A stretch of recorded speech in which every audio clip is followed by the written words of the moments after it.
नमस्कार मित्रों, मैं ममता वाजपेयी भोपाल से। मेरी हरी भरी छत पर आपका स्वागत है। लीजिए, मैं फिर हाजिर हूँ नए वीडियो और नई जानकारी के साथ। आप देख रहे हैं इंडियन टेरेस गार्डनिंग आर्ट। और आज के वीडियो का विषय है कि आखिर बरसात हमें क्या क्या नुकसान दे के जाती है। यूँ तो बरसात हमारे लिए बहुत ज़रूरी है, पौधों के लिए बहुत ज़रूरी है, सबसे अच्छा मौसम है, लेकिन अधिक बरसात हो तो हमें क्या क्या नुकसान होते हैं, और वो सारे नुकसानों के आज मैं प्रमाण आपको बताऊंगी। आज पूरा इसी बात पर हम विस्तार से बात करेंगे। सबसे पहला जो नुकसान होता है कि अधिक पानी से जड़ें गलने का डर रहता है, और जब नीचे मिट्टी बहुत गीली हो जाती है तो सबसे पहले बेलों की ग्रोथ रुकती है, पत्ते पीले पड़ जाते हैं, और जो बेलें फ्रूटिंग पर आ रही हैं, आप देखिए अभी कि ऐसे ये हरी भरी हैं, लेकिन इनमें भी फ्लावरिंग नहीं हो रही। आपके बहुत सारे कमेंट आ रहे हैं आप सबके कि आपकी तोरई की बेल बहुत हरी भरी है, बहुत बड़ी है, लेकिन उसमें फ्लावरिंग नहीं हुई। ये आपके ही साथ नहीं हो रहा, जहाँ भी अधिक पानी बरस रहा है वहाँ ये सब हो रहा है। क्योंकि ज़्यादा पानी से सबसे पहले तो उसकी ग्रोथ रुकती है, पत्ते पीले पड़ने लगते हैं, जड़ों में सड़न होने लगती है, और अगर पौधे बहुत छोटे हैं तो मर भी जाते हैं, और ये बेलें भी बेजान हो जाती हैं। और ये बारिश अगर थमी नहीं तो और भी परेशानी वाली बात है। अभी आप देखिए कि जो मैं हर साल लॉन्ग बीन लगाती थी और इस साल भी मैंने लगाई हैं, और उनमें एक तो फ्रूटिंग लेट शुरू हुई है, और जो हुई है वो फ्रूटिंग कम है। उस फ्रूटिंग को कम होने का कारण क्या है, तो ये भी एक नुकसान है कि फ्रूटिंग कम हो जाती है। देखिए ये फलियाँ आ रही हैं, ये हमेशा ट्विन जोड़े में आती हैं, और देखिए अब एक एक आ रही है। क्योंकि फूल से फल बनता है, बरसात बहुत होती है तो परागकण धुल जाते हैं, और वो पॉलिनेशन या परागण हो नहीं पाता उतना अच्छा कि जितना होना चाहिए। तो बरसात का एक नुकसान ये भी है कि पॉलिनेशन नहीं हो रहा। अब बरसात में मेरे पास जितने भी कमेंट आ रहे हैं वो इस बात को लेके आ रहे हैं कि मेरे बैगन फूल झड़ रहे हैं, मिर्च फूल झड़ रहे हैं। तो मेरी भी मिर्च, मेरी भी बैगन जो पहले पॉलिनेशन हो गया वो फ्रूट लगे हुए हैं, नए जो फ्लावर हैं वो पॉलिनेट नहीं हो रहे हैं।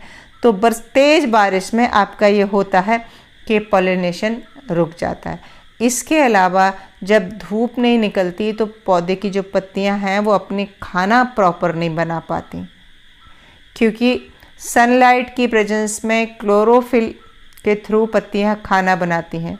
तो इससे पौधों की सेहत पर फ़र्क पड़ता है, और कुछ प्रजाति के कीट पतंगे जो कि बरसात में ही पनपते हैं अधिक पानी में, वो अटैक करने लगते हैं। और चूँकि पौधा पहले से ही परेशान है, क्योंकि उसकी जड़ों में पानी रुक रहा है, उसकी ग्रोथ रुक गई है, तो इस समय उसकी इम्यूनिटी वीक होती है पौधे की। तो जो कीट पतंगे अटैक करते हैं तो जल्दी ही वो फिर बुरी हालत में हो जाता है। और अधिक पानी से मिर्च में जो कुकरा रोग होता है, जिसे मरोड़िया रोग कहते हैं, वह भी लगता है। ये लौकियाँ देखिए आप, हार्वेस्टिंग देखिए जो आज हो रही है। एक एक कर पुरानी जितनी भी पॉलिनेशन थे हमने हार्वेस्ट कर लिए हैं, लेकिन अभी जल्दी ही एक दो लौकी तो छोटी छोटी लग रही हैं, लेकिन उसके बाद फिर हमें ना कद्दू में हार्वेस्टिंग मिलेगी, ना हमें गिलकी में भी बहुत नई आ रही है। कुल मिलाकर अभी नया पॉलिनेशन नहीं हो रहा। और देखिए आप, पानी अभी भी हमारे यहाँ बंद नहीं है, और अधिक पानी से इस फ्रूट की साइज भी कम हो गई है।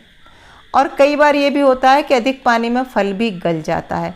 कहीं से भी अगर किसी फ्लाई ने इसमें छेद कर दिया, ऊपर से पानी गिरा, तो फ्रूट भी ख़राब होने की पूरी संभावना रहती है। इस साल तो नहीं, पिछले साल मेरे 2 फल ऐसे ही ख़राब हुए थे, जो मुझे पता ही नहीं लगा, और वो लगे लगे सड़ गए। और देखिए ये कद्दू का फूल है, इसमें नर मादा दोनों फूल आ रहे हैं, कद्दू की बेल है, लेकिन पॉलिनेशन नहीं हो रहा। बैगन में भी ये जो नए फूल आ रहे हैं वो गिर जा रहे हैं, पुराने जो बैगन थे उनकी मैंने हार्वेस्टिंग कर ली। इसके अलावा मिट्टी, अतिवृष्टि से मिट्टी के अंदर जो पोषक तत्व होते हैं वो सब भी बह जाते हैं।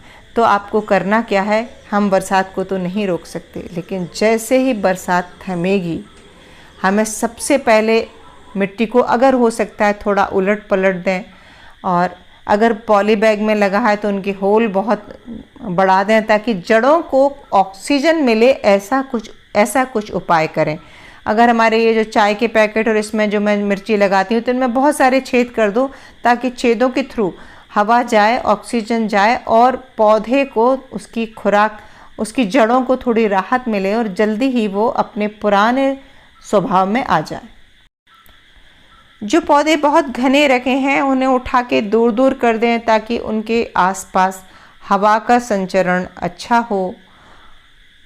कोशिश करें कि पौधों की मिट्टी जल्दी से जल्दी सूख जाए, सारा हमारी ध्यान इसी पर होना चाहिए। पीले पत्ते जो पड़ रहे हों उन्हें काट दें, जो पत्ते नीचे गिरे, जैसे मैं मल्चिंग कर देती हूँ, वो मल्चिंग भी पड़ी है, वहाँ कहीं कोई फंगस न पनपे तो वो गीले पत्ते तने के पास से हटाकर दूर कर दें, ये आपको ध्यान रखना है। और जैसे ही मौसम खुले, धूप खुले और लगे कि अब बादल फ़िलहाल नहीं आने वाला है, तो फिर मिट्टी सूखने के बाद, गीले में नहीं, फिर हम थोड़ा सा खाद भी दे दें, क्योंकि हमें पता है ज़्यादातर सारे न्यूट्रिएंट्स पानी में घुल के ड्रेन हो चुके हैं और ये कंटेनर है, तो आप फिर से खाद देंगे तो इससे नई ग्रोथ शुरू हो जाएगी। और हाँ, एक बार फिर कीटनाशक यानी कि नीम का तेल, शैम्पू और मीठा सोडा मिला के कीड़ा होने से पहले ही स्प्रे कर दें। अभी बरसात में करने से तो कोई लाभ नहीं होता क्योंकि वो धुल जाता है, तो जैसे ही आपका ये बरसात का थोड़ा सा कम होगा तो ये काम आपको कर लेना है। और ये जो नुकसान हुए हैं बरसात में आपके, उनके लिए बहुत दुख नहीं मनाएं, क्योंकि आप बार बार ये प्रश्न आता है कि हमारी तोरी की बेल बहुत घनी है, फूल नहीं रही है, फल नहीं रही है। तो इस समय मेरे यहाँ भी यही हो रहा है, फ्रूटिंग नहीं हो रही है, पॉलिनेशन नहीं हो रहा है, ग्रोथ भी नहीं हो रही है, और कुछ दिन अगर और यही चला तो उनमें से कुछ पौधे मरने की भी संभावना है। तो उम्मीद है आपको समझ में आ गया होगा कि बरसात के कारण हमें क्या क्या परेशानियां हो रही हैं, और अब आप उतनी चिंता नहीं करेंगे। और वीडियो अच्छा लगा हो, ये जानकारी आपको कुछ काम की लगी हो, तो फिर वीडियो को लाइक भी कर लें, शेयर भी कर लें, सब्सक्राइब भी कर लें। तो मिलते हैं अगले वीडियो में नई जानकारी के साथ, तब तक के लिए नमस्कार।